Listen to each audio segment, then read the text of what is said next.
इनसे मैं सवाल पूछे थे, इन्होंने कभी जवाब नहीं दिया आज तक। और जब इमरान खान के खिलाफ मेरे, आपको क्या लगता है इमरान खान के खिलाफ फाइलें नहीं दी गई? मुझे दी गई थी, वो भी मैंने ली थी। लेकिन इमरान खान के सामने जब मैंने सवालात रखे, उसने सारे सवालों के जवाब दिए।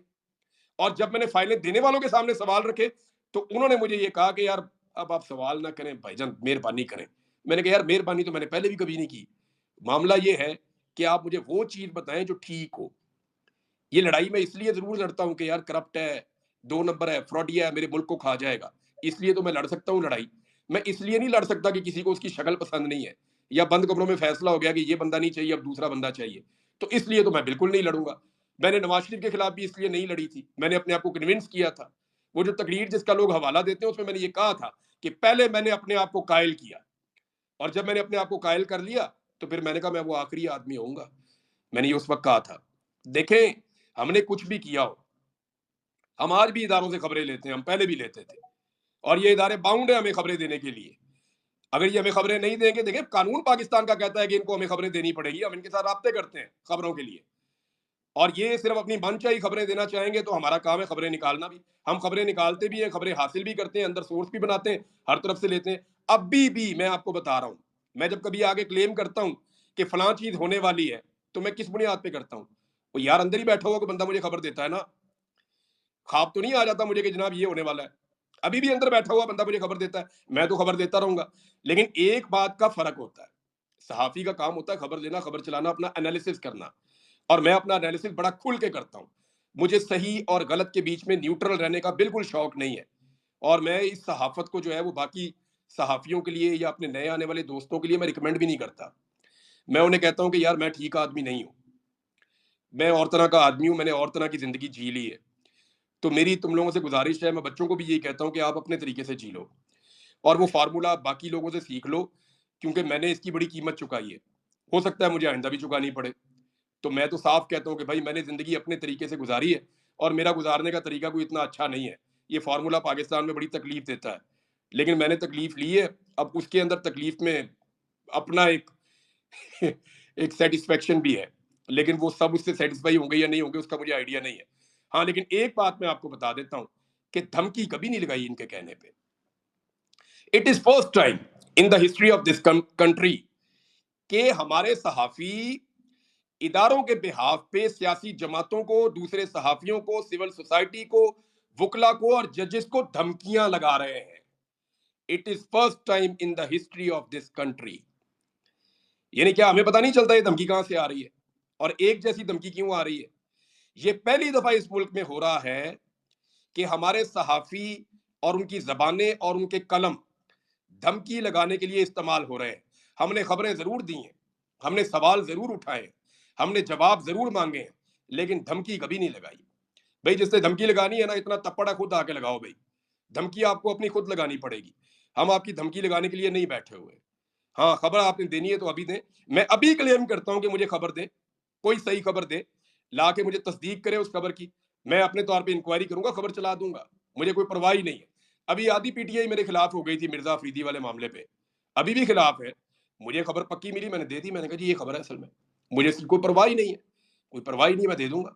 बुजदार का मामला था तब भी यही हुआ था, परवेज रही का मामला था तब भी यही हुआ था, और आइंदा भी यही होगा। यानी ये मैं कन्विंस होऊंगा, अपने आप को करूंगा तो तभी खबर दूंगा ना। तो ये जो सहाफी अपने आप को इस्तेमाल कर रहे हैं ना, इनको याद रखिएगा।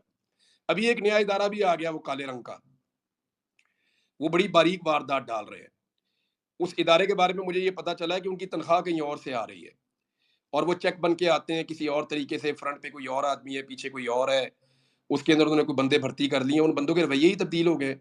उनमें से एक बंदा मुझे मिलके गया, मेरी रिकॉर्डिंग करके ले गया। यानी मेरे से फौज के बारे में सवालात कर रहा था, फलां कर्नल थे, फलां ब्रिगेडियर, फलां आपके बारे में ये कह रहा था, फलां आपके बारे में पूछ रहा था। मैंने कहा यार इंडियन है या पाकिस्तानी था? उसने कहा जी पाकिस्तानी। मैं कहा, पाकिस्तानी ब्रिगेडियर है तो खुद मेरे से रब्ता कर ले भाई, या पाकिस्तानी कर्नल है तो मेरे से खुद रब्ता कर लेंगे। मैं तो कोई भागा हुआ नहीं हूँ, इसी मुल्क में रहता हूँ भाई, तो तू क्यों मेरे से ये सवाल कर रहा है? वो जी वो आप बताएं ना इसके बारे में, आपकी राय क्या है, एक्चुअली अब आप सोचते क्या है? मुझे आइडिया हो गया कि ये मेरी रिकॉर्डिंग कर रहा है। वो बंदा उठ के चला गया।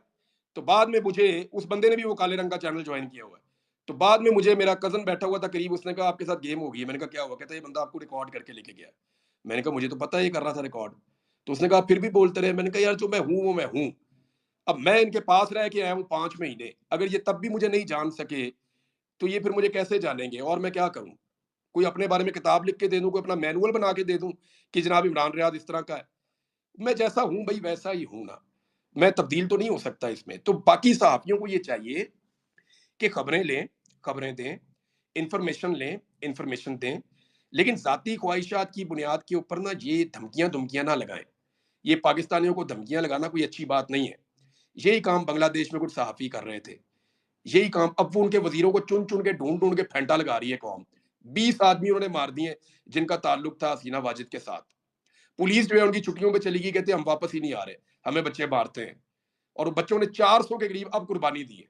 200 उनके पहले शहीद हो गए थे, 400 उनके इन लड़ाइयों के अंदर मारे गए। ये सिचुएशन है बांग्लादेश के अंदर, तो स्टूडेंट्स ने चीजें अपने हाथ में ले ली और पाकिस्तानी तलबा जो है उनके अंदर भी बड़ा पोटेंशियल है। लेकिन मेरे ख्याल में इन लोगों को चाहिए कि ये अपनी प्रोफेशनल ड्यूटी कर लें, बजाय इसके, क्योंकि इस काम के पैसे पूसे कोई नहीं मिलते इनको, मुझे ये पता है। ये सिर्फ एक जोम होता है इनको कि साडा तल्लक है भाजी बड़ा उत्ते, हम पे कोई हाथ नहीं डाल सका। मैं आपको एक चीज छोटी सी बताता हूँ, पाकिस्तान में ना एक प्रॉब्लम है, हम सारे लोग ना अदम तहफ़्फ़ुज़ का शिकार हैं। ये खैबर पख्तूनख्वा में आपने गौर किया पहले तब्दीली क्यों आ जाती है जल्दी? चीज़ें जल्दी क्यों बदल जाती हैं? यानी खैबर पख्तूनख्वा ने कैसे पाकिस्तान तहरीक-ए-इंसाफ के लिए हुकूमत छीन ली? इसका आइडिया है आपको? मैं वजह बताता हूँ। वो मरगूब नहीं होते, वो अदम तहफ़्फ़ुज़ का शिकार नहीं है। यानी उन्हें उनको ये नहीं लगता कि वो अदम तहफ़्फ़ुज़ का शिकार है। हम पंजाब के अंदर और सिंध के अंदर जो लोग हैं ना, बड़े अदम तहफ़्फ़ुज़ का शिकार हैं। हम ताकतवर आदमी के साथ दोस्ती करना चाहते हैं। मिसाल के तौर पे, अगर आपको चॉइस मिल जाए कि आपने एक कांस्टेबल के साथ दोस्ती करनी है या आपने एक स्कूल टीचर के साथ दोस्ती करनी है, तो पंजाब में आपके जो 90% लोग हैं वो पुलिस वाले के साथ दोस्ती करेंगे, स्कूल के टीचर के साथ दोस्ती नहीं करेंगे। उसकी वजह ये है कि वो अदम तहफ़्फ़ुज़ का शिकार है, उसे लगता है कि यार पुलिस वाला तो काम आएगा, ये उस्ताद दा मैं की करना है, पुलिस वाला तो मेरे काम आएगा। लेकिन दूसरी जानिब आप खैबर पख्तूनख्वा में चले जाएं, वो बच्चा पहाड़ी के ऊपर खड़ा हुआ रेडियो सुन रहा होगा, पीछे से आप उसके 40 गाड़ियां गुजार दें, कॉनवे गुजार दें, बंदूकों के साथ, टैंकों के साथ, वो मुड़ के नहीं देखेगा मेरी बला से तुम्हारा असला है, तुम्हारी गाड़ियां, तुम जानो तुम्हारा काम जाने। यहाँ पे पंजाब में आपके पीछे 4 डाले चल रहे हैं ना सिक्योरिटी गार्ड वाले, तो हर बंदा आपको बिला वजह सलाम कर रहा होता है, आप यही सोचते रहते हैं यार है कौन सी। यानी मैं आपको सीरियस बता रहा हूं कि अगर आपके साथ सिक्योरिटी मौजूद है तो पंजाब में बिला वजह लोग आपको जफियां डाल रहे होते हैं, सलाम कर रहे होते हैं, मत्थे पे हाथ रख रहे होते हैं, और आपको और साथ वाले को भी बता रहे हैं, पता है पाइन मेरे वाकफ ने, यार वजह ये है कि हम लोग अदम तहफ़्फ़ुज़ का शिकार है। हम ताकतवर आदमी का डेरा जो है ना पंजाब में, आप देखें रश लगा हुआ होता है हर वक्त रश लगा हुआ होता है। लेकिन केपी में आप ये देखेंगे जो इज्जतदार आदमी होगा, जो बड़ा आदमी होगा, जो खानदानी आदमी होगा, वहां पे आपको रश लगा हुआ नजर आएगा, चाहे वो पैसे वाला है, बंदूकों वाला है या नहीं है। तो ये हमारा कल्चर थोड़ा पंजाब का मुख्तलिफ है, हमें इसको ठीक करने की जरूरत है। और ये हुआ पता कैसे, ये सदियों पुराना मामला है। यानी मुझे अच्छी तरह याद है, इससे मिलती जुलती एक चीज है, पर्ल कॉन्टिनेंटल होटल है लाहौर में, माल रोड पे, पीसी, वहां पे हम लोग बैठे हुए थे तो एकदम खाना खुल गया ना, तो लोग भागे टेबल की तरफ अनाउंसमेंट के बाद, बहुत तेजी से भागे और सब लोगों ने अंधाधुंध खाना शुरू कर दिया। 4-5 लोगों के तो कपड़े खराब हो गए, यानी सालन कभी लग जाता है, कभी चावल लग जाते हैं, तो 4-5 लोगों के साथ ये प्रॉब्लम भी हो गई। तो मैं वहाँ टेबल पे बैठा हुआ था, मेरे साथ मेरे एक दोस्त बैठे हुए थे और साथ हमारे एक प्रोफेसर साहब बैठे हुए थे। वो बड़े लाइक आदमी हैं, एफसी कॉलेज में पढ़ाते रहे। तो मुझे लगा कि इनका टाइम, ये बड़े कीमती आदमी है, ये टाइम इनके साथ गुजारना चाहिए, इनसे सीखना चाहिए। मैं उनसे सवाल जवाब कर रहा था। तो मैंने उनसे पूछा, मैंने कहा सर ये क्या होता है? ये इतना खाना है, मैंने कहा हम आधे घंटे के बाद भी खाएँगे ना तो सबको खाना मिल जाएगा। ये इतना ज़्यादा खाना है कि जितने लोग खा रहे हैं इससे दुगने भी हों, तो सबको खाना मिल जाएगा। तो ये सारे भाग क्यों रहे हैं, दौड़ क्यों रहे हैं, ये खाने के पीछे लपक क्यों रहे हैं, अपने कपड़े गंदे कर रहे हैं? मैंने कहा ये 2000-4000 के खाने के लिए 10,000 का सूट खराब करने, ये क्यों करते हैं ऐसे? तो उन्होंने एक जुमला बोला था जिसकी मुझे समझ आ गई थी उसी वक़्त, और मुझे पूरी मेंटालिटी हमारे लोगों की समझ आ गई थी। देखें, मैं अफ़सोस के साथ ये बात कर रहा हूँ, सारे ऐसे नहीं हैं।